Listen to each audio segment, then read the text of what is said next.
எத்தனை சாமி வந்ததையா, இது எந்தெந்த சாமி தந்ததையா, எத்தனை பாட்ட சொன்னதையா, அத சுத்துற பூமி கண்டதையா,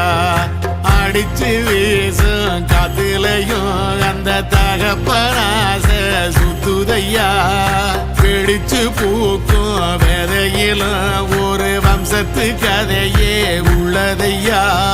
100 தலைமுறை சேர்ந்து செதுக்குன ஈர நலம் இது பாறையா, வாழும் வரையிலும் நீயும் விதைக்கிற கடமை இருக்கு கேளையா, கோடி விளக்காயேந்தி கிடந்த வீடும் இருண்டது ஏனையா, மாட விளக்கா நீயும் வரத்தான் வீடும் ஏங்கி நிக்குதையா.